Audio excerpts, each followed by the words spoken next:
Shalom, selamat hari Minggu. Selamat datang dalam ibadah kita pada hari ini, Minggu 18 Januari 2026. Mari kita persiapkan hati kita, seluruh jiwa dan pikiran kita. Kita memasuk hadirat Tuhan dalam penyembahan kepada Tuhan. Kita akan saat teduh.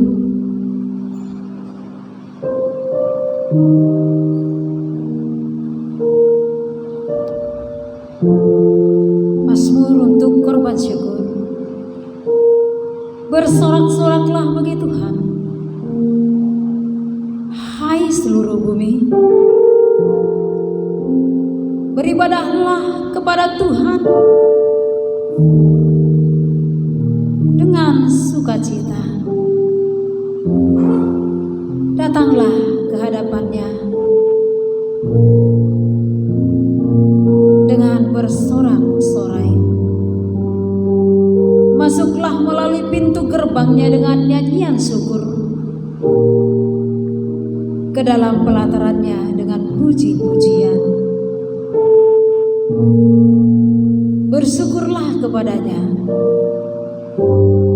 dan pujilah namanya. Sebab Tuhan itu baik, kasih setianya untuk selama-lamanya, dan kesetiaannya tetap turun-temurun. Jemaat yang dikasihi Tuhan, mari kita berdiri. Bersama-sama kita mengucapkan pengakuan dosa. Mazmur 32 ayat 5. Dosaku kuberitahukan kepadamu, dan kesalahanku tidaklah kusembunyikan. Aku berkata, aku akan mengaku kepada Tuhan pelanggaran-pelanggaranku, dan Engkau mengampuni kesalahan karena dosaku. Mari kita menyembah Tuhan. Mari kita memuliakan Tuhan melalui nyanyian kita, nyanyian penyembahan kita pada pagi hari ini. Oleh karena anugerah Tuhan, anugerah terindah, Dia yang memberikan kita anugerah pembenaran, anugerah kekudusan, menguduskan kita dari segala dosa kita, memberikan kita hidup di dalam kasih karunia-Nya. Termulialah Tuhan. Kau tahu hatiku Tuhan, Kau tahu rinduku Tuhan.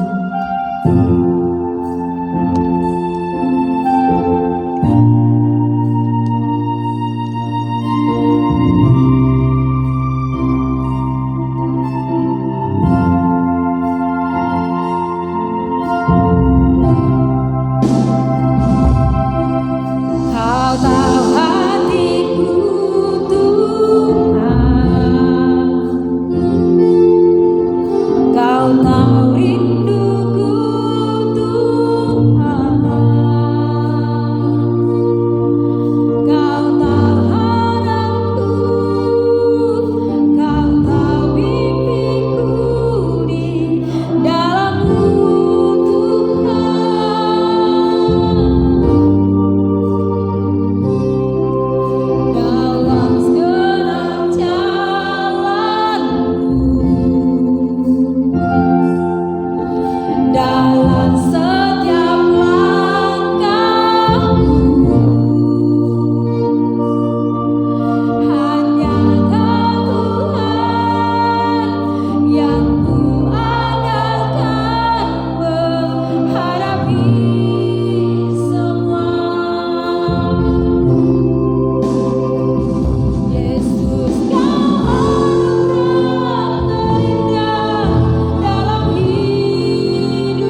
kasih karunia sehingga kami hidup. Terima kasih Tuhan, pada hari ini kami sudah berkumpul di dalam peribadatan pada hari ini. Turunlah kiranya hadirat-Mu atas kami, penuhi kami dengan sukacita, dan Tuhan Yesus layakkan Kau pada hari ini di dalam penyembahan kami dan dalam mau mendengarkan firman-Mu, supaya kami semakin diperbaharui di dalam kehidupan kami melalui firman-Mu.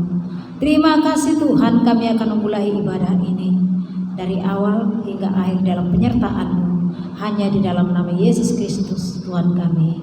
Amin. Silakan duduk. Kita akan kembali memuji Tuhan dengan lagu pujian dari NKI 207. Jangan lupa nama Yesus, jangan lupa nama Tuhan. Namanya yang begitu indah, karena memberikan kita pengharapan kehidupan selama-lamanya. Dia menjanjikan kepada kita tidak lagi pernah mengalami kematian, tetapi kita akan hidup sampai selama-lamanya. Dan akan nama Yesus lah yang susah dan sakit.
Kita akan membaca pembacaan Alkitab kita pada hari ini dari Roma 12 ayat 1 sampai 12. Kita akan membacakan secara responsorial. Saya akan bacakan ayat yang pertama, dilanjutkan oleh jemaat Tuhan ayat yang berikutnya. Mari kita membaca. Demikian firman Tuhan. Karena itu saudara-saudara, demi kemurahan Allah, aku menasihatkan kamu supaya kamu mempersembahkan tubuhmu sebagai persembahan yang hidup, yang kudus dan yang berkenan kepada Allah. Itu adalah ibadahmu yang sejati.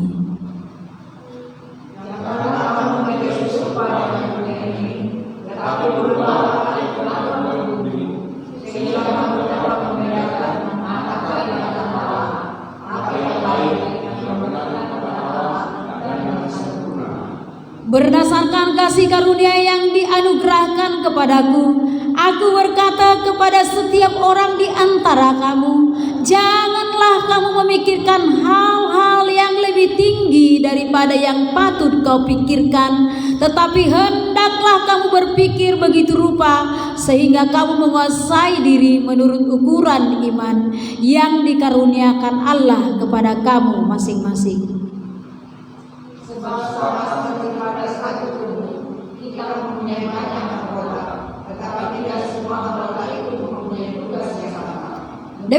Demikian juga kita, walaupun banyak adalah satu tubuh di dalam Kristus, tetapi kita masing-masing adalah anggota yang seorang terhadap yang lain.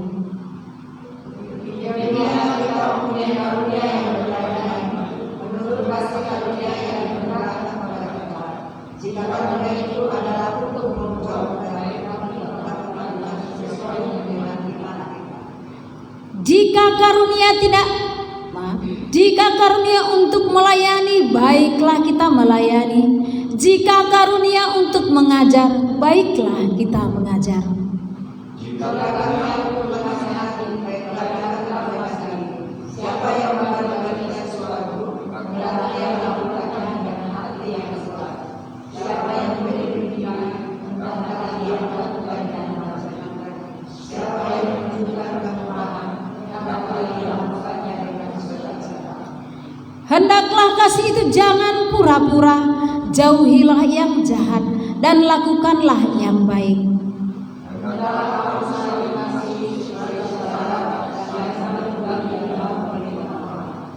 Janganlah hendaknya kerajinanmu kendor, biarlah rohmu menyala-nyala dan layanilah Tuhan. Bersama-sama ayat 12. Bersukacitalah dalam pengharapan, sabarlah dalam kesesakan, dan bertekunlah dalam doa. Demikian firman Tuhan. Kita akan bersukacita di dalam kekuatan daripada Tuhan. Kita nyanyikan lagu pujian sukacita, bersyukur kepada Tuhan, di mana kita setiap hari kita diberikan pemulihan, kita diberikan kekuatan, kita diberikan kesembuhan, kita diberikan penyertaan setiap hari. Oleh karena itu, mari dengan sukacita berikan tepuk tangan, berikan kemuliaan bagi nama Tuhan di dalam puji-pujian syukur kepada Tuhan. Haleluya. Bersyukurlah kepada Tuhan. Mari kita berdiri.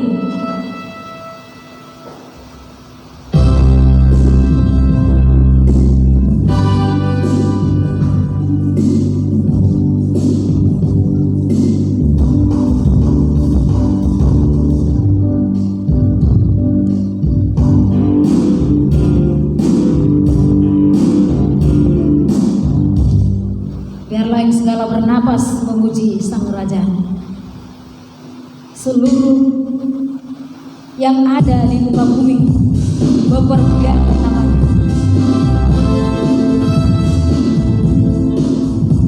Manusia, hewan dan semua ciptaan yang lain memuji. Haleluya, memujimu Tuhan karena kasih-Mu tak berkesudahan.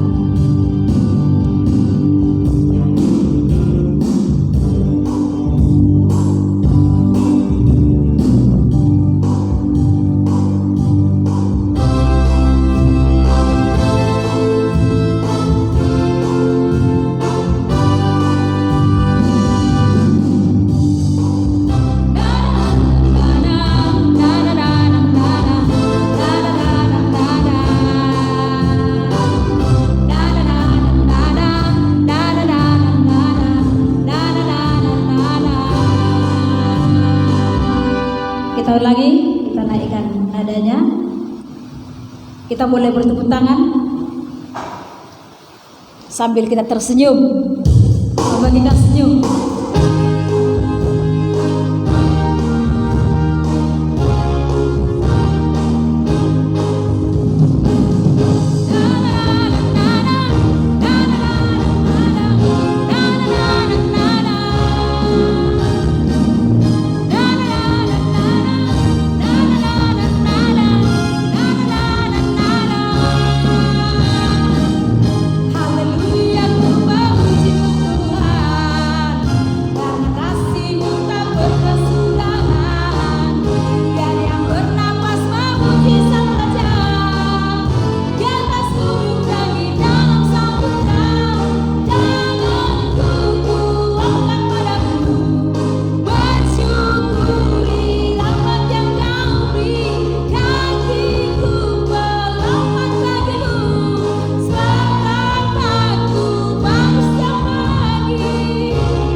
Sekali lagi, berikan kemuliaan bagi nama Tuhan. Baiklah, kita akan mempersiapkan hati kita. Silakan dulu. Kita akan diberkati oleh firman Tuhan. Menyambut firman Tuhan, kita akan menyanyikan lagu pujian. Seperti rusa rindu sungaimu, seperti rusa yang merindukan air, merindukan firman-Nya yang memasuki, memenuhi, yang menyirami jiwa kita, sehingga jiwa kita merasa disegarkan kembali.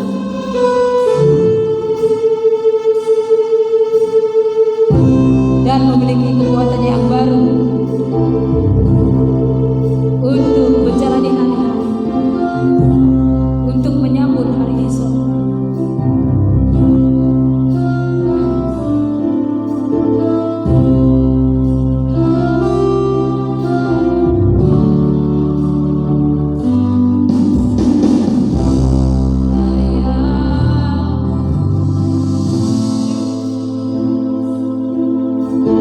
But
Kita berdiri.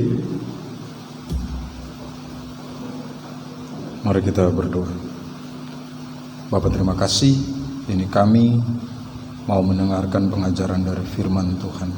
Tuhan tolong agar kebenaran yang kami baca renungkan menjadi kekuatan bagi kami dalam kami menjalani hari-hari kehidupan ini. Terima kasih Tuhan. Dalam nama Yesus kami siap mendengarkan pengajaran firman Tuhan. Amin. Silakan duduk.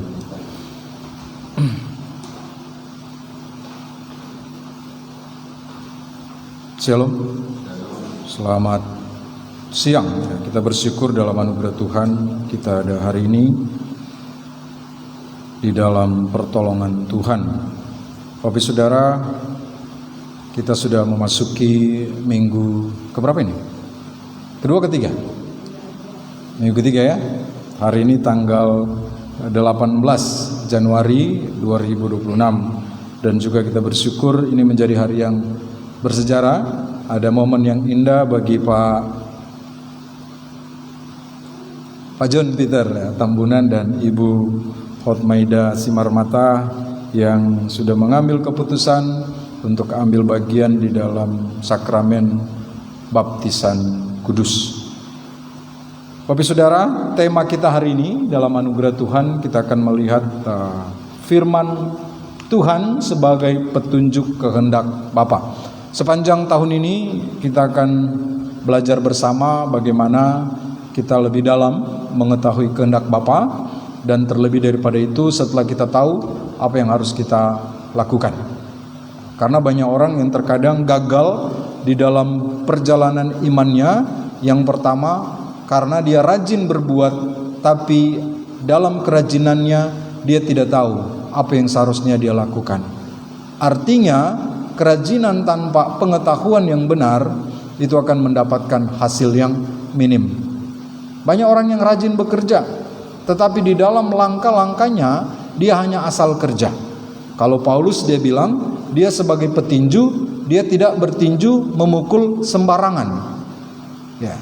Jadi pentingnya pengetahuan. Tetapi apakah setelah pengetahuan kita tahu selesai? Tidak. Pengetahuan yang baik itu akan mendapatkan hasil yang baik apabila apa yang kita tahu kita lakukan sebagaimana SOP-nya, standarnya. Jadi dua hal ini penting. Dan SOP atau standar kita di dalam perjalanan iman sebagai orang percaya adalah firman Tuhan. Itu dasar kita. Alkitab.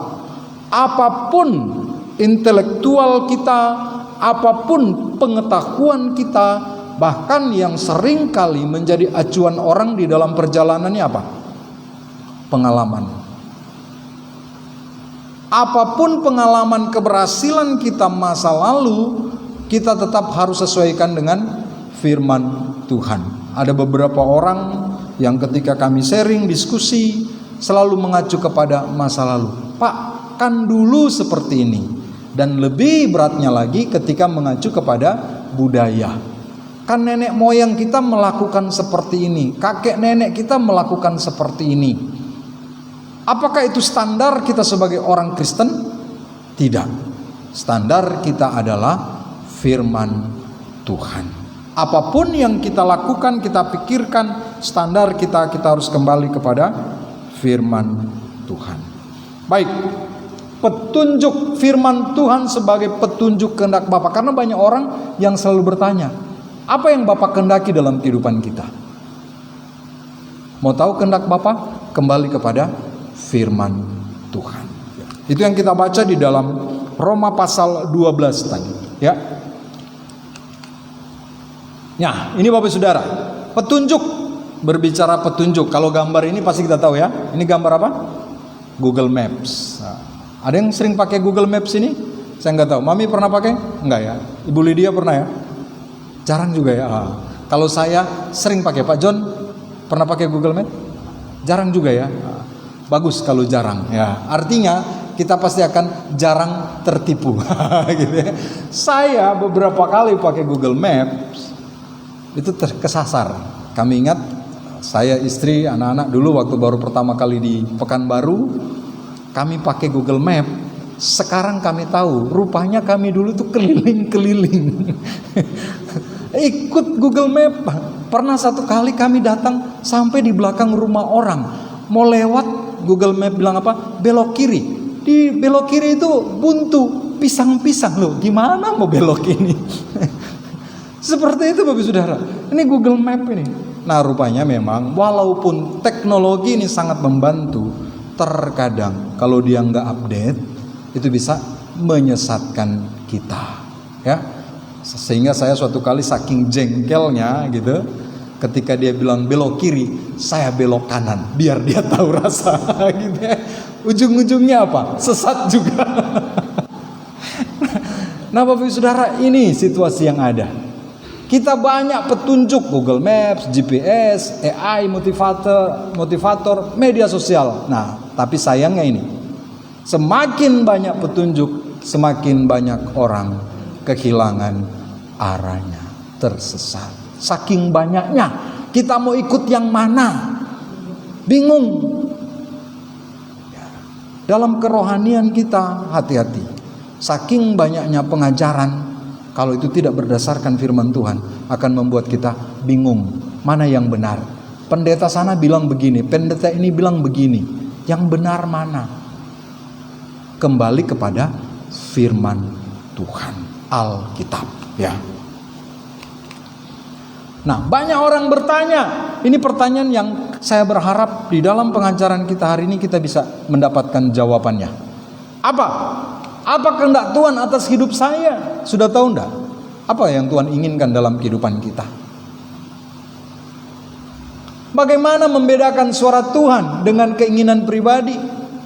Kadangkala kita doa, ada suara bicara seperti ini dalam hati kita. Wah, ini suara Tuhan atau suara saya ya? Kadangkala kita seperti itu. Saya nggak tahu Ibu Lasma ketika doa saat teduh ada enggak kadangkala dengar suara? Jangan-jangan dengar suara bilang suara Tuhan padahal ada seorang manggil di luar gitu kan. Ingat Petrus ketika dia berdoa di loteng, ya dia melihat penglihatan, dia melihat suara, dia mendengar suara Tuhan. Tapi setelah itu dia dengar suara orang ngetok pintu juga memanggil dia. Bagaimana kita membedakan suara Tuhan, suara hati, atau suara-suara yang lain? Ya. Mengapa kemudian banyak orang bertanya, mengapa kehidupan kekristenan saya sepertinya stagnan? Kok berjalan di tempat? Kalau berjalan di tempat mungkin masih agak bagus juga ya. Kalau kita berjalan mundur, atau mungkin seperti orang bilang ikut lagu Caca, maju mundur, betul kan? Atau kiri 2 kali, kanan 2 kali. Tidak ada perubahan seperti itu. Apa persoalannya? Saya berharap dalam bagian ini kita bisa menjawabnya. Masalah utamanya bukan karena Tuhan tidak berbicara, tetapi karena apa? Kita tidak mau hidup di bawah otoritas firman Tuhan. Kita sudah tahu firman Tuhan, tetapi kita tidak mau tunduk pada kuasa firman Tuhan. Kita cuma sekedar tahu saja. Yang penting tahu firman Tuhan, tetapi kita tidak mau melakukannya. Ini Rasul Paulus dalam pembacaan kita menunjukkan bahwa firman Tuhan adalah apa? Petunjuk utama agar kita bisa memahami dan menjalankan apa yang Tuhan kehendaki dalam kehidupan kita. Bapak Saudara, ini penting karena terkadang dalam kehidupan komunitas kita, dalam kehidupan rohani, kita sering bertentangan. Apa yang kita mau lakukan? Dalam kehidupan rumah tangga seperti itu juga. Terkadang suami pingin A, istri mau B. Gimana? Dan ternyata Tuhan inginkan C. Ayo, pilih yang mana? Pilih yang C.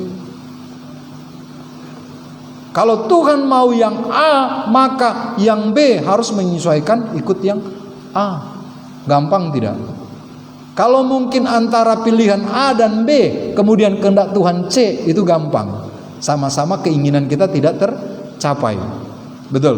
Tetapi ketika yang satu bilang A, satu bilang B, dan ketika Tuhan bilang A, yang B ini kadangkala harus korban perasaan. Kadangkala Pak harus buang gengsi. Betul ya. Benar. Kadangkala kita gengsi, berarti kita ikutin dia yang benar dong. Kadangkala kita enggan. Kita sudah tahu benar itu perintah Tuhan, tetapi karena si dia yang berkata, kita nggak mau ikut. Itu terkadang berat. Ya.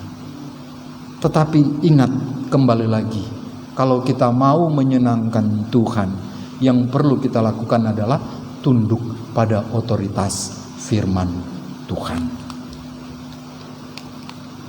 Bagian yang pertama, yang penting sebagai dasar dari apa yang Paulus sampaikan di dalam kitab Roma ini. Firman Allah itu akan menuntun orang percaya untuk apa? Untuk mengenal Tuhan, untuk hidup di dalam kehendak Tuhan, dan bertumbuh di dalam kehendak Bapa melalui penyerahan diri, pembaruan hidup, dan ketaatan praktis dalam keseharian kita. Jadi Bapak Saudara, kalau sampai hari ini kita masih kadangkala merasa abu-abu kehendak Tuhan itu seperti apa, ada kabar baik. Ada kabar baik. Kabar baiknya adalah Tuhan mau supaya kita terus belajar bagaimana menyerahkan diri kita.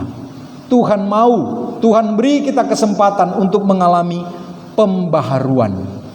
Namanya pembaharuan artinya apa? Setiap hari.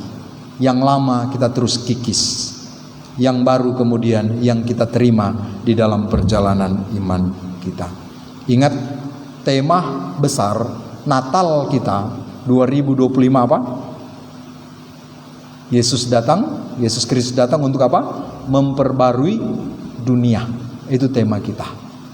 Persoalannya adalah kalau memperbarui berarti ada yang lama yang harus kita tanggalkan supaya kita bisa menikmati yang baru. Kehendak Bapa itu dimulai dari penyerahan total. Roma pasal 12 ayat 1 yang kita baca, dia berkata apa? Persembahkanlah tubuhmu sebagai persembahan yang hidup. Ini berbicara penyerahan total. Hidup kita yang kita serahkan kepada Tuhan. Dalam baptisan tadi itu menggambarkan ketika kita masuk dalam air, semua itu tenggelam. Jadi kita tenggelam di dalam Tuhan. Ya, ada cerita ketika ada orang mau dibaptis, kebetulan dompetnya juga ada di saku, Pak. Ya, jadi ketika dia baptis, dompetnya diambil, baru dia angkat ke depan. Jadi dibaptis, dompetnya enggak kebaptis. Maksudnya apa? Yang dibaptis tubuhnya saja, tetapi untuk keuangannya jangan dibaptis, jangan diserahkan kepada Tuhan, katanya seperti itu. Ada seperti itu. Itu cerita, saya nggak tahu benar atau salah. Ya. Bapak Ibu Saudara, ketaatan total, penyerahan total kepada Tuhan ini cukup berat. Kenapa? Karena ini yang saya katakan tadi, kita harus mengalahkan ego kita, keinginan kita.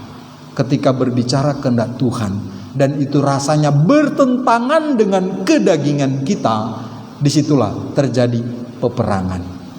Contoh praktis dalam kehidupan kita, ketika doa dan puasa.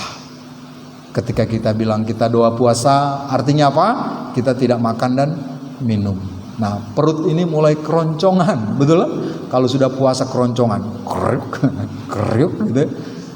Dan biasanya kalau kita doa dan puasa, pikiran kita nggak tahu kenapa bisa secara otomatis yang dipikirkan apa? Makanan, minuman. Mulut ini rasanya kok manis-manis, pingin sesuatu, dia minta sesuatu untuk masuk. Nah, ini jadi tantangan. Bagaimana? Kita mau taat dengan apa yang kita komitmenkan kepada Tuhan atau keinginan kita secara pribadi. Satu lagi yang membuat sering kita buat blunder. Apa itu? Terkadang dalam satu komitmen, dalam satu pergumulan, kita berdoa kepada Tuhan. Tuhan, tolong saya. Saya bergumul untuk ini. Kalau Tuhan jawab pergumulan saya ini saya akan berikan ini untuk Tuhan. Saya persembahkan ini untuk Tuhan. Akhirnya dalam perjalanan waktu Tuhan jawab pergumulannya. Persoalannya sekarang, yang komitmen kita tadi yang kita bilang mau persembahkan untuk Tuhan, terkadang sampai pada waktunya ada kebutuhan kita juga. Gimana? Tuhan, nanti dulu ya. Kebetulan saya juga ada kebutuhan. Jadi saya pakai dulu untuk kebutuhan saya. Yang kita komitmenkan kepada Tuhan, artinya kita abaikan.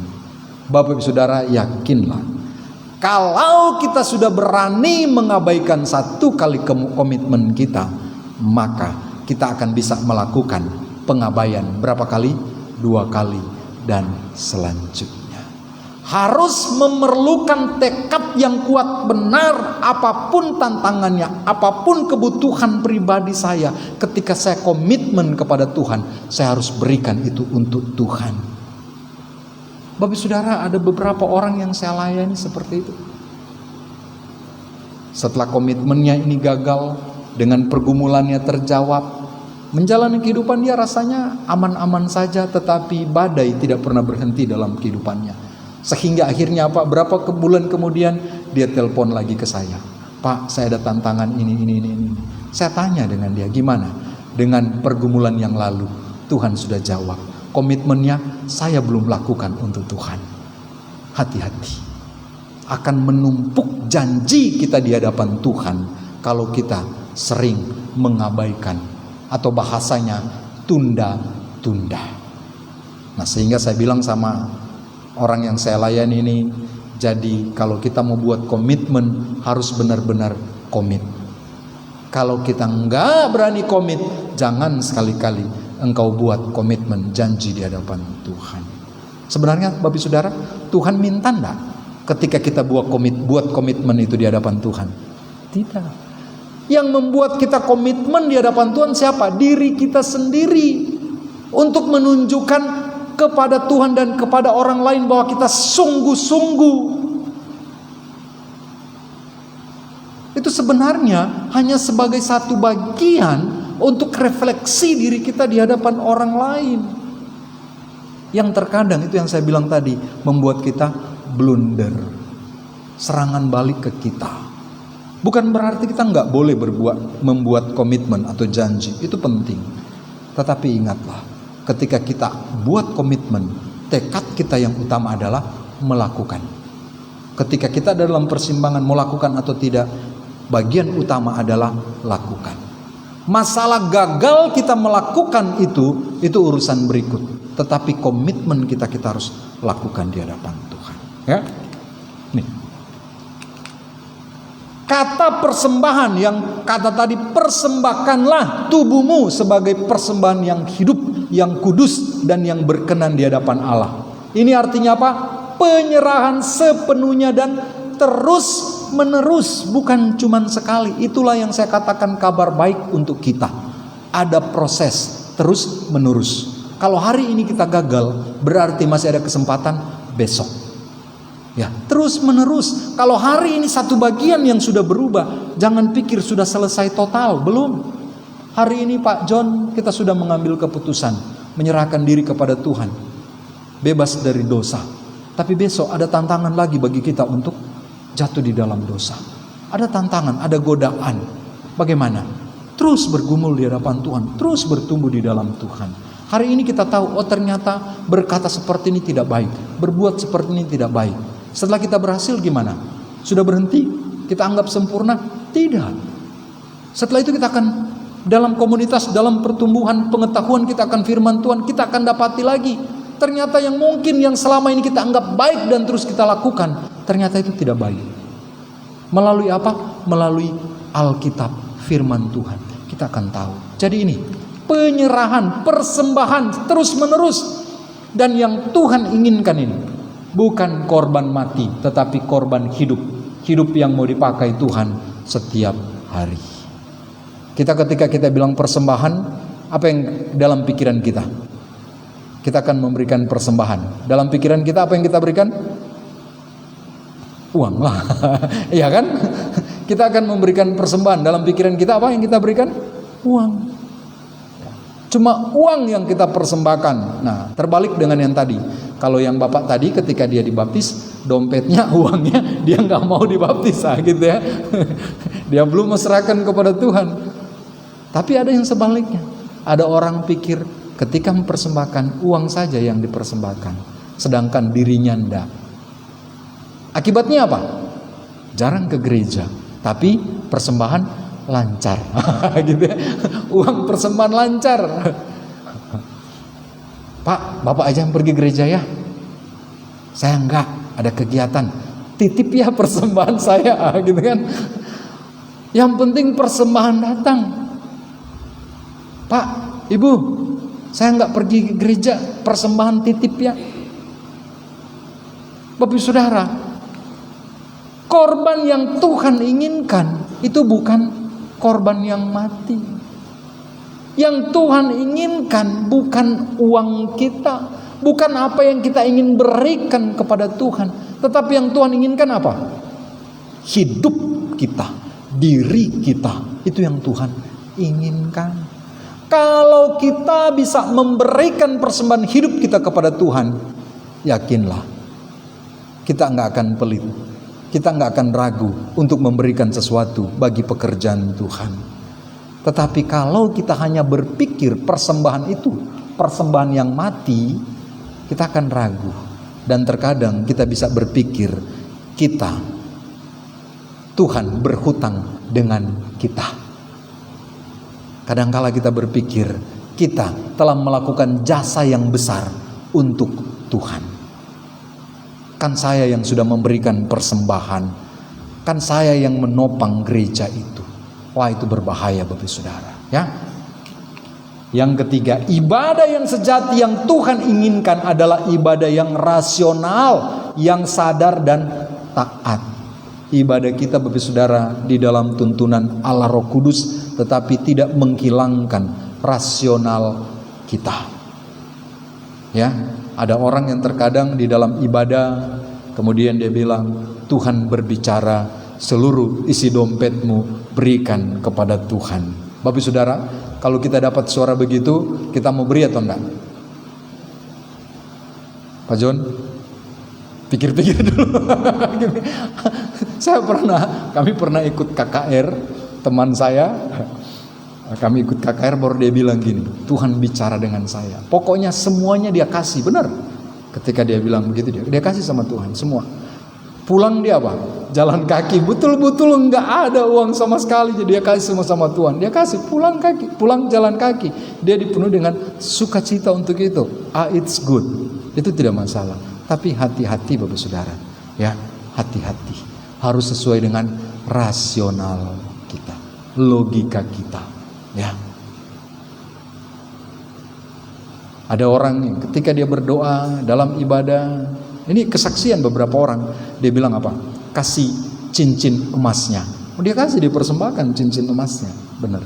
Ya, saya juga pernah begitu. Ya, saya bergumul, pokoknya ada suara hati saya bilang cincin itu buang waktu itu. Kalau saya waktu itu disuruh buang. Tapi karena saya sayang, karena itu cincin sekian gram, kalau diuangkan lumayan, jadi saya tidak buang, tapi saya kasih sama teman saya.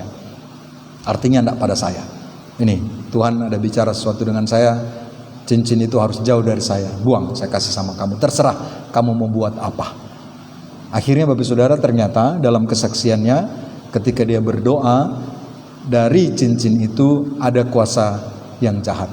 Saya nggak tahu, karena cincin itu dari almarhum kakak saya, yang rupanya batunya itu pernah dipersembahkan kepada si jahat. Karena kami dulu, kakek kami itu dukun, jadi ada jimat yang diberikan kepada kami. Saya nggak tahu waktu itu. Nah, itu ternyata di batu itu. Dan teman saya bilang waktu dia berdoa untuk cincin itu, dia seperti dicekek gitu. Akhirnya dia putuskan untuk dia buang. Dia buang gimana? Dia pakai hikmat juga. Kalau buang begitu kan rugi emasnya. Yang masalah kan si jahat ini. Jadi setelah didoakan, dia pergi ke tukang emas. Tukang emas, jadi dia jual. Batunya diambil, dibuang, emasnya dia jual, dapat uang, dan dia belikan buku. Waktu itu kami masih kuliah. Jadi begitu ya, Itu rasional. Ya. Jadi tidak semua yang kemudian kita harus lakukan seperti apa yang bicara dalam hati kita. Harus kembali kepada firman Tuhan. Yang Tuhan inginkan apa? Hidupmu. Bukan barang mati, bukan emas itu, bukan jimat itu, bukan. Ya. Makanya ini penting. Tanpa penyerahan apa? Kehendak Allah tidak akan pernah jelas. Lakukan saja, lakukan. Setelah saya kasih sama teman cincin itu pulang, saya bilang sama mama saya. Kan waktu itu saya pinjam sama mama. Mah, cincinnya sudah saya kasih sama teman. Loh, kok kamu kasih? Baru saya bilang ceritanya. Baru saya bilang sama kakak saya marah. Tapi bilang saya sudah kasih gimana? Ya, saya harus tanggung resikonya. Seperti itu, saudara. Ya. Bagian yang berikut, yang kedua, kehendak Bapa dikenal melalui apa? Pembaruan pikiran. Bagian kedua, ayat 2, berubahlah oleh pembaruan budimu. Bapak saudara, kita hanya bisa dibarui kalau kita mendapat sesuatu yang baru. Kalau kita tetap dalam suasana yang lama, tidak pernah mau belajar sesuatu yang baru, maka yang ada pada kita tetap yang lama. Yang baru bagaimana bisa datang? Nggak akan bisa datang. Makanya perlu pembaharuan budi. Cara kita mendapatkan pembaruan budi gimana? Rajin-rajinlah baca Alkitab. Rajin-rajinlah belajar firman Tuhan. Sehingga perbedaan-perbedaan di antara kita bisa mendapatkan satu kesimpulan berdasarkan firman Tuhan. Bukan berdasarkan apa pendapatmu, bukan berdasarkan pendapat saya, tetapi berdasarkan ketetapan firman Tuhan. Kalau kita sudah tahu ketetapan firman Tuhan, mari kita sama-sama sesuaikan. Yang saya tahu firman Tuhan berkata begini, yang ibu bapak tahu seperti ini. Jadi solusinya gimana? Ayo kembali kepada firman Tuhan, bukan apa kata saya. Ya. Penting. Ini, jangan menjadi serupa, artinya jangan ikut pola dunia. Bagaimana kita tahu kita sedang mengikuti pola dunia? Kalau kita tidak tahu bagaimana dengan polanya Tuhan. Kalau kita tidak tahu firman Tuhan. Bagaimana kita tahu kita sedang berada di jalan yang salah? Kalau kita tidak tahu apa kebenaran firman Tuhan. Berubahlah, perubahan dari dalam ke luar. Ya, saya kalau bicara berubah ini, metamorfosis, saya selalu ingat khotbah Ibu Lasma. Ibu Lasma pernah dia khotbah tentang kupu-kupu. Kupu-kupu sebelum dia jadi kupu-kupu yang cantik, yang indah, dia harus melalui proses dari apa, Bu? Dari ulat. Ya. Dan ulat baru dia kemudian membungkus diri jadi kepompong. Berat banget, nggak bisa ngapa-ngapain, jelek gitu ya. Apa ulat jelek banget. Tetapi setelah dia melalui perubahan, metamorfosis, berubah, dan perubahan itu bukan sekali dua kali. Perlu waktu. Ada yang waktunya sehari, ada yang 2 hari, ada yang setahun, 2 tahun. Baru kemudian dia menjadi kupu-kupu yang indah. Ya, saya seringkali mendengar beberapa anggota jemaat yang baru mulai aktif berkata demikian. Ah, Bapak ini percuma saja ke gereja. Gitu kan. Ah, Mama ini pulang gereja begitu aja, percuma saja ke gereja. Artinya apa? Dia harap setelah ke gereja pulang jadi malaikat. Langsung berubah. Langsung tidak ada cacat celah, langsung sesuai dengan apa yang dia inginkan. Bapak saudara, itu keliru. Tidak bisa. Kalau ada keluarga kita, pasangan kita, teman kita yang rajin beribadah, tetapi karakternya belum berubah, kita terus dorong. Kita terus ingatkan dia. Kenapa? Karena dia sudah berada di jalan yang benar. Benar? Dia sudah di jalan yang benar.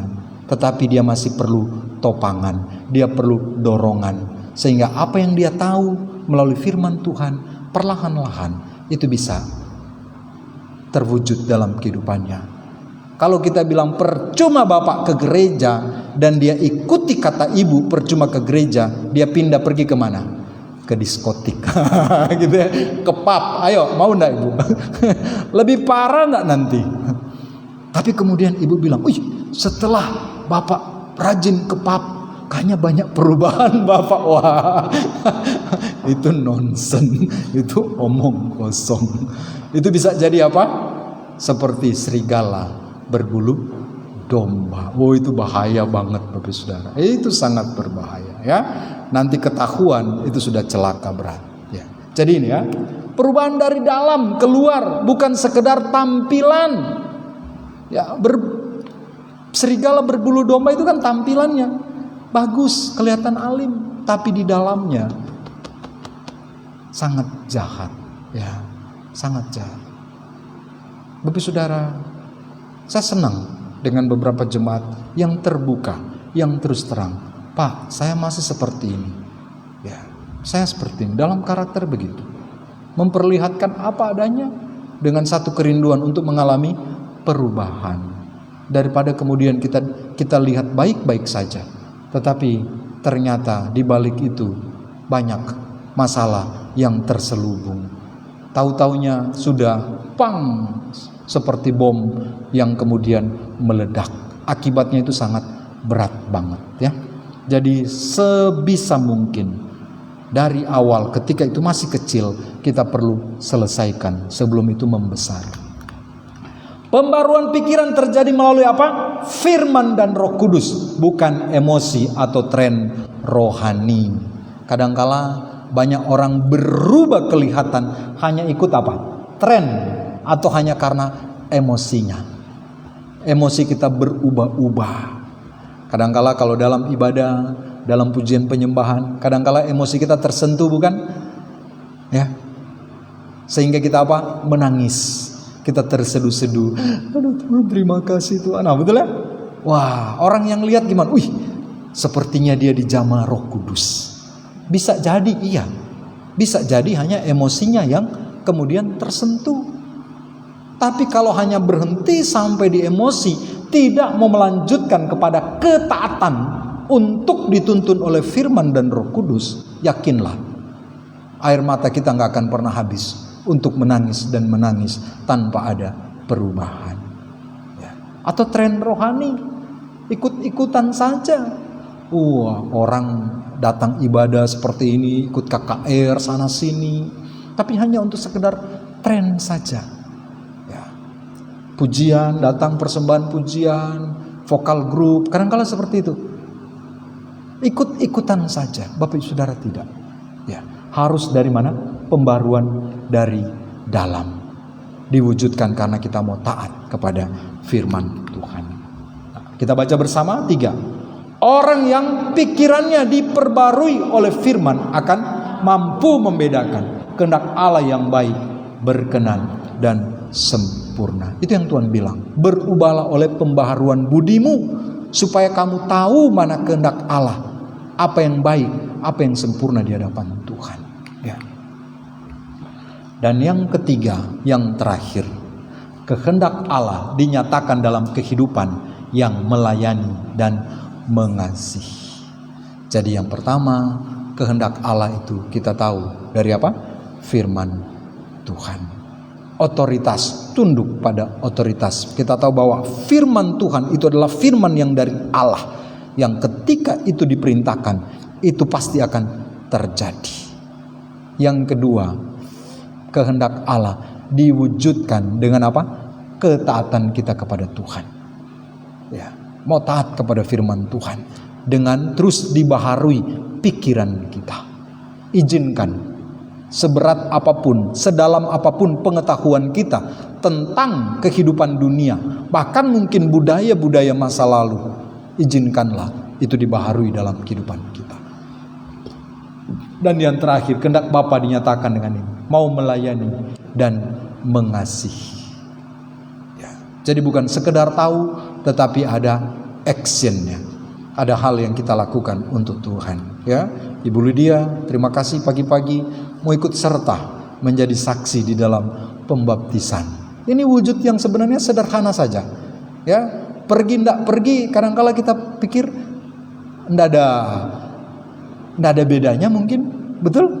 Tetapi kalau kita lakukan itu karena kita mau taat kepada Tuhan, menyenangkan Tuhan dengan mau melayani, mengasihi, wujud kasih kita dengan kita hadir, yakinlah ada damai sejahtera yang terus bergelora dalam hidup kita.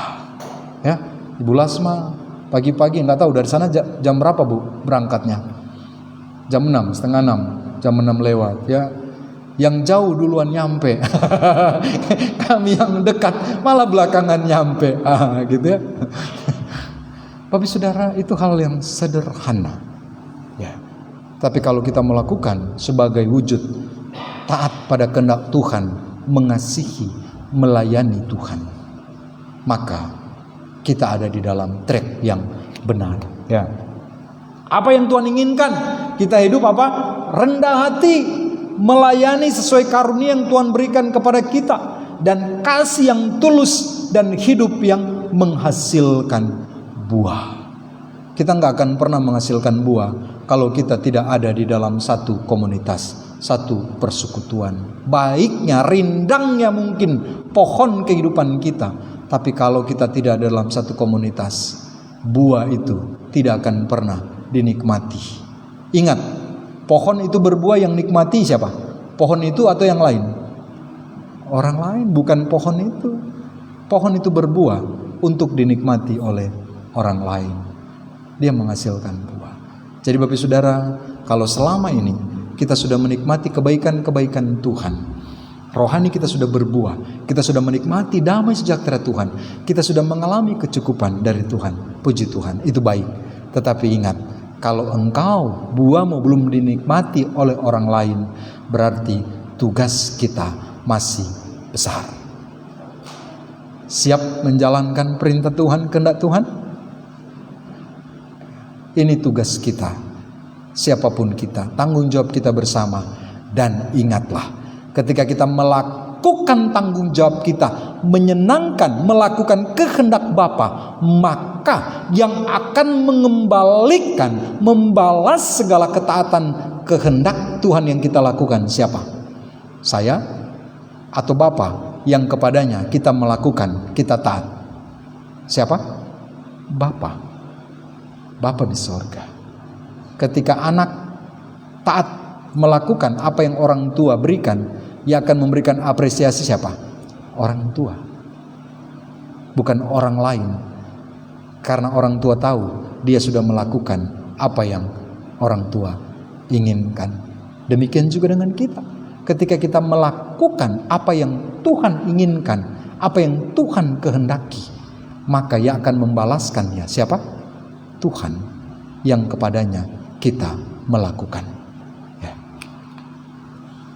Kesimpulannya, kita baca bersama, kehendak Allah selalu membawa kita kepada kehidupan yang berdampak bagi tubuh Kristus dan dunia ini. Untuk itu, bersukacitalah dalam pengharapan, sabar dalam kesesakan, dan tekun dalam doa. Ini hal praktis yang bisa kita lakukan sebagai wujud kita sudah tahu kehendak Bapa dan kita mau lakukan apa yang Bapa inginkan melalui firman Tuhan. Di dalam Roma 12 ini dia bilang apa? Pertama, bersukacita dalam pengharapan. Jadi walaupun apa yang kita inginkan belum tercapai, Ibu Lydia, masih banyak tantangan, ya, masih banyak rencana yang belum tercapai, ya, harapan kita itu bisa terjadi dan rasanya berat, tapi Tuhan bilang apa? Bersukacita dalam pengharapan. Saya berharap apa yang Tuhan inginkan bagi saya itu bisa terjadi. Kita bersukacita, pasti terjadi dalam anugerah Tuhan. Sabar dalam kesesakan, banyak tantangan. Setelah ini Pak John, Ibu Hotma, banyak tantangan. Ya, jangan harap Pak John, Ibu Hotma langsung jadi ibu yang sabar, gitu ya. Jangan harap ibu bapak langsung berubah pulang dari sini, gitu ya. Belum. Pengharapan kita terus menerus, betul? Apa yang kita perlu lakukan kalau pengharapan kita belum terwujud? Sabar, sabar, sabar, ya, sabar dalam kesesakan kita. Dan yang terakhir, tekun dalam doa. Terus berdoa. Pengharapan kita yang belum terwujud, kita terus sabar. mengalami tekanan tetap sabar. Dan ketika sabar, perlu apa yang kita lakukan? Berdoa. Doa. Kita nggak mampu, hanya Tuhan yang memampukan kita. Ya. Saya berharap Pak John dan Ibu memulai waktu berdoa bersama dalam keluarga, dalam rumah tangga. Nyatakan apa yang kita inginkan dalam kehidupan rumah tangga. Ibu Lydia sering sharing, malam beliau sering penyembahan, berdoa. Pagi ditelepon tidak diangkat-angkat, setelah diangkat, Pak maaf Pak, tadi lagi doa gitu ya, lagi penyembahan. Oh, itu sangat baik banget. Terus kembangkan sikap doa kita di hadapan Tuhan. Tuhan menolong, Tuhan memberkati. Terus jadikan firman Tuhan sebagai landasan kita untuk mengetahui kehendak Bapa dan untuk melakukan apa yang Bapa kehendaki dalam kehidupan kita. Tuhan Yesus memberkati. Ya, oh ya, ini ada satu kisah, ada satu contoh. George Mueller, dia seorang pengelola panti, seorang hamba Tuhan. Dia punya panti asuhan, punya ribuan anak. Ini pantinya, ini rumah pantinya, gedungnya. Tetapi di dalam kebutuhan keuangan untuk panti, dia tidak pernah meminta sumbangan secara langsung. Orang tanya kepada dia, kepada George Mueller, rahasia sehingga dia penuh sukacita menjalankan kehidupan dengan beban yang sangat banyak, tanggung jawab yang berat. Ini jawabannya. Saya tidak pernah ragu akan kehendak Tuhan selama hidup saya sepenuhnya diserahkan kepadanya dan dipimpin oleh firman Tuhan. Ingat Bapak Saudara, kalau Tuhan pimpin kita, adakah Tuhan akan pimpin kita ke jurang? Kalau Tuhan menuntun kita, hidup kita diserahkan kepada Tuhan, adakah Tuhan akan menyia-nyiakan hidup kita? Tidak pernah. Bukti, bukan hanya George Mueller, banyak hamba-hamba Tuhan. Dan itu juga bisa terjadi dalam kehidupan kita. Tuhan pelihara. Tidak jauh-jauh lah ya Ibu Lasma ya. Tuhan terus pelihara, betul ya. Walaupun terus banyak tantangan, Tuhan terus pelihara. Ketika kita menyerahkan hidup kita di dalam tuntunan Tuhan. Ibu Lydia juga, dan saya percaya kita semua yang duduk di tempat ini, yang mendengarkan kebenaran firman Tuhan ini, walaupun hanya kecil, tetapi kita tahu ketika hidup kita serahkan kepada Tuhan, dan ketika hidup kita dipimpin oleh Tuhan, hal yang baik yang Tuhan nyatakan dalam kehidupan kita. Amin. Sebaliknya, saya tahu kita pasti juga punya kesaksian ketika hidup kita tidak sesuai dengan pimpinan Tuhan. Akibatnya apa? Kita pasti punya kesaksian akan hal itu. Untuk itu mari kita terus bertekun di dalam kebenaran firman Tuhan. Semakin tahu apa yang Tuhan kehendaki, dan kita boleh menyenangkan dan menikmati berkat Tuhan di atasnya. Ya, firman Tuhan bukan hanya memberi arah, tetapi memelihara dan menguatkan langkah orang yang taat. Yang kedua, Tuhan tidak pernah membiarkan umatnya berjalan sendirian. Allah telah memberikan firman sebagai suluh terang dalam kegelapan dunia. Kehendak Allah agar kita berjalan dalam terang firman-Nya. Kita nggak pernah sendirian. Tuhan ada. Ketika dalam kegelapan, ingatlah, firman adalah terang bagi kita semua. Kita akan berdoa, akan dipimpin oleh Ibu Lasma.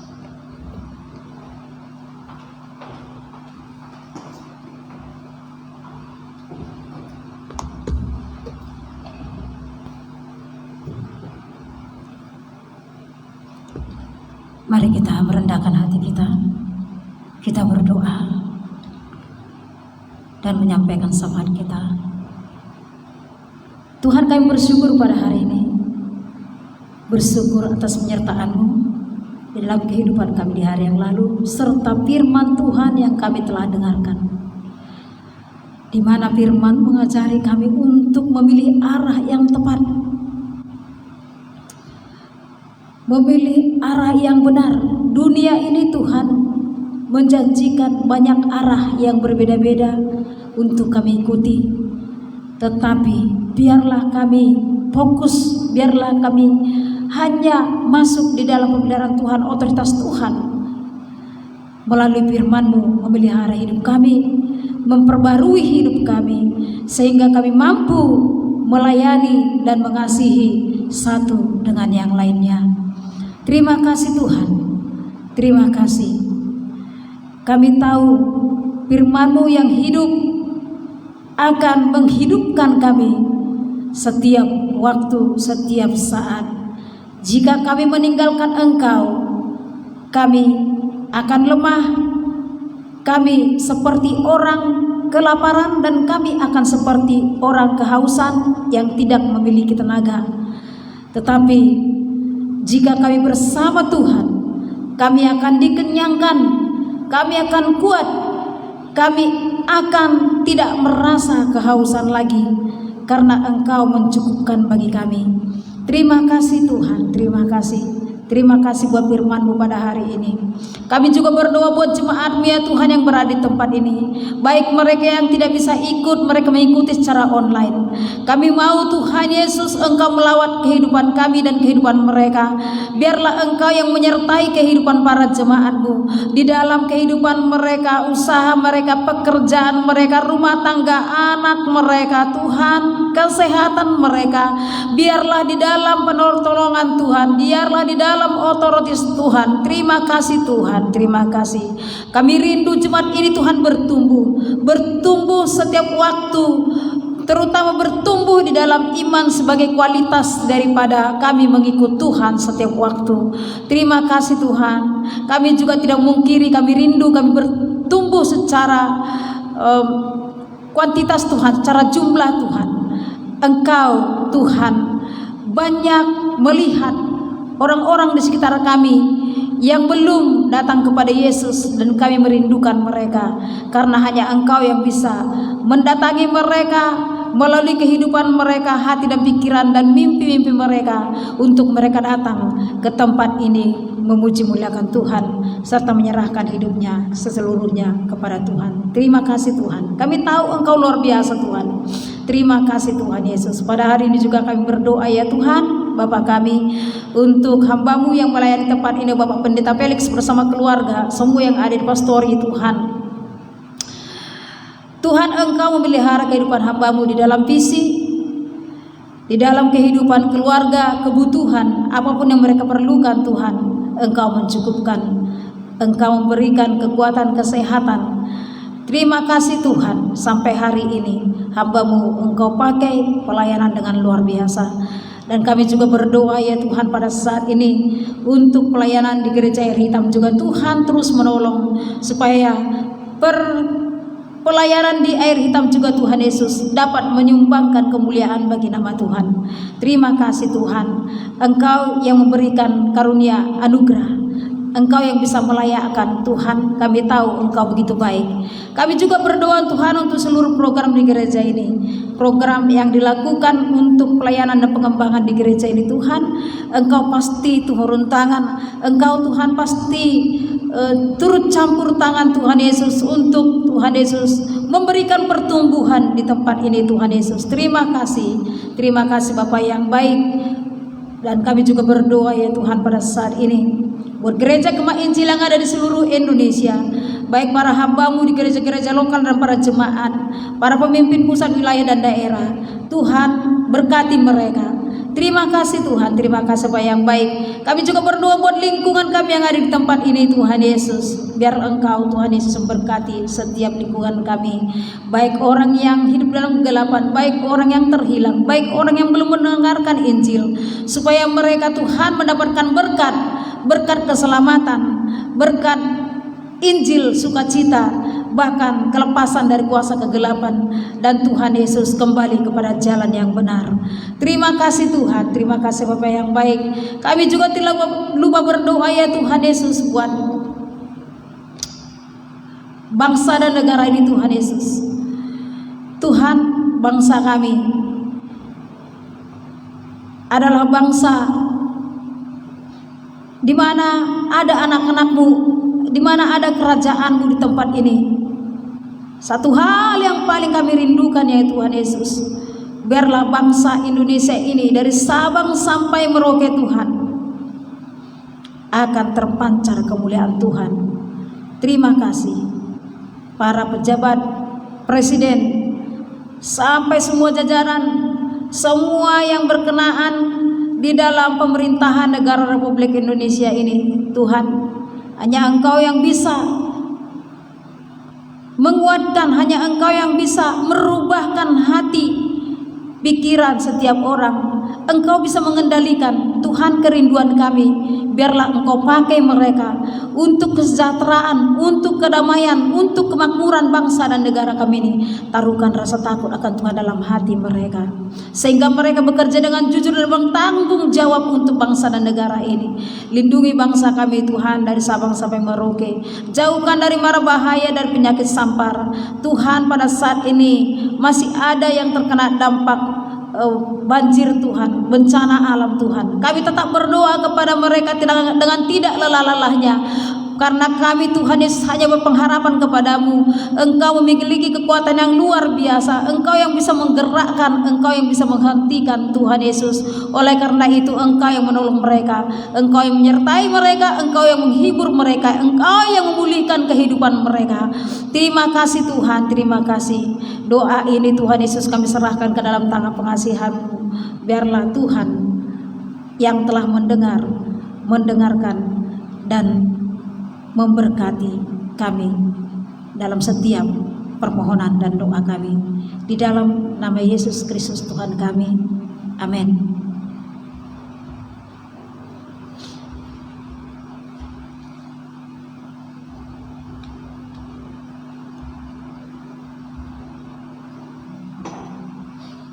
Baik, kita akan mendengarkan warta gereja.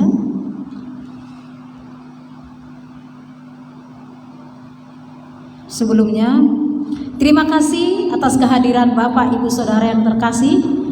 Pada hari ini telah bersama-sama kita beribadah. Warta gereja yang pertama adalah ibadah hari ini pada sore hari pukul 17.20 kita beribadah di Air Hitam, PWJ Air Hitam, yang dilayani oleh para hambanya dengan tema berjalan dalam pimpinan firman. Yang kedua, akan diadakan kunjungan pastoral tanggal 20 Januari 2026 pukul 17 sampai 18 di kediaman ibu keluarga ibu Lydia.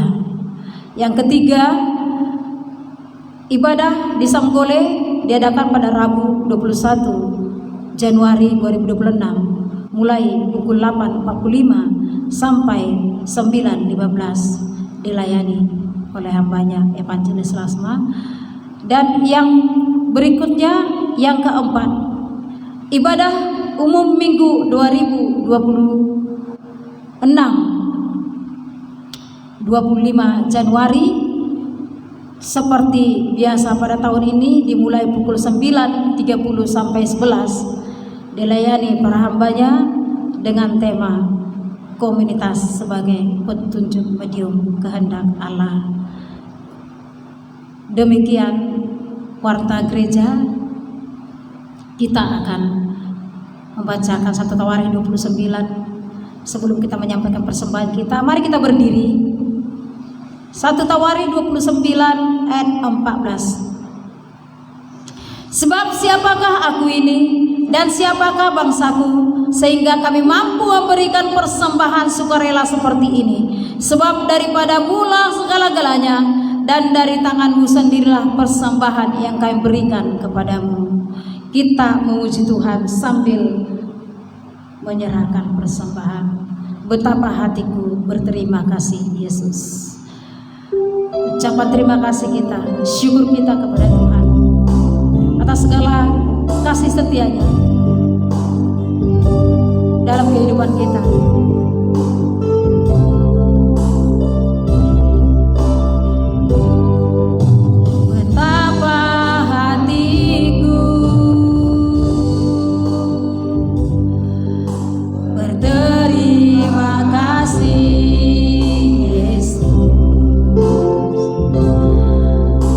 Kau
Kita berdoa. Bapa, terima kasih belas kasih Tuhan dalam kehidupan kami sungguh nyata. Tuhan tidak pernah meninggalkan, tidak pernah membiarkan kami. Terima kasih Tuhan, kami mau terus berjalan di jalan yang Tuhan kehendaki. Untuk itu biarlah firman Tuhan terus hidup di dalam kehidupan kami. Kami boleh terus memikirkan firman Tuhan dalam kehidupan kami, sehingga apa yang Kau kehendaki itulah yang terjadi dalam kehidupan kami. Terima kasih banyak Bapa, jemaat Tuhan yang sudah hadir bersama dengan kami, yang sudah mengikuti ibadah melalui media sosial yang ada. Juga Tuhan berkati dengan berbagai tantangan yang kami alami, mampukan kami untuk boleh menghadapinya. Dengan berbagai harapan yang kami inginkan terwujud dalam kehidupan kami, mampukan kami untuk meraihnya Tuhan. Yang sakit Tuhan kiranya sembuhkan, yang lemah Tuhan kuatkan. Terima kasih banyak Bapa. Sebentar kami akan berpisah dari tempat ini, sertailah kami dalam perjalanan pulang, supaya tiba di tempat tujuan kami dengan selamat sejahtera, membawa berkat-berkat Tuhan. Jemaat Tuhan, pulanglah, arahkan hatimu, dan terimalah berkat Tuhan. Tuhan memberkati dan melindungimu. Tuhan menyinarimu dengan wajah-Nya dan memberimu kasih karunia. Tuhan menghadapkan wajah-Nya kepadamu dan memberimu damai sejahtera. Kiranya berkat dari Allah Bapa, anugerah di dalam putranya Tuhan kita Yesus Kristus, tuntunan penyertaan Allah Roh Kudus menyertai kita senantiasa saat ini sampai selama-lamanya. Amin.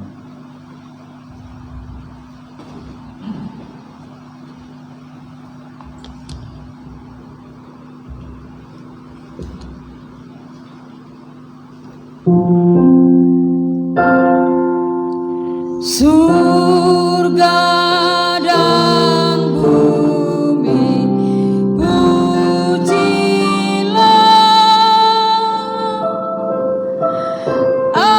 Allahmu sumber kurnia.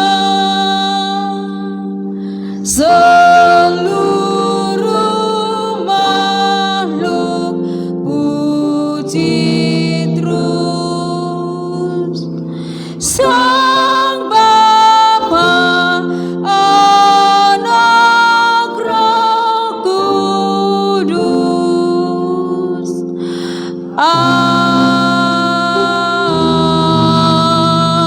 Amin. Silakan duduk. Doa saat teduh.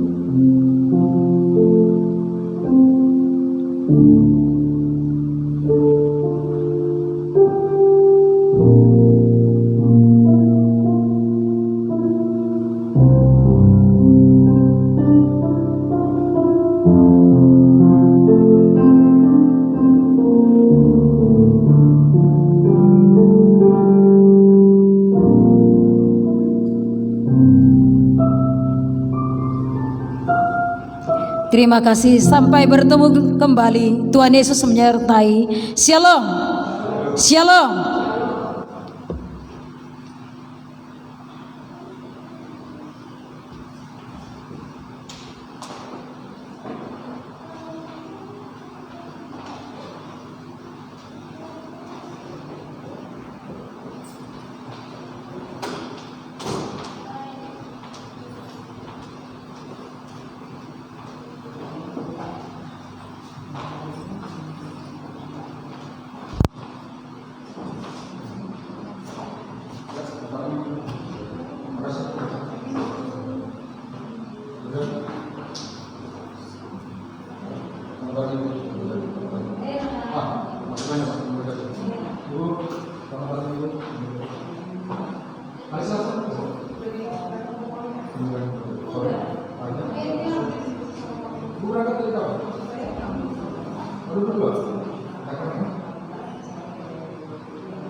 Thank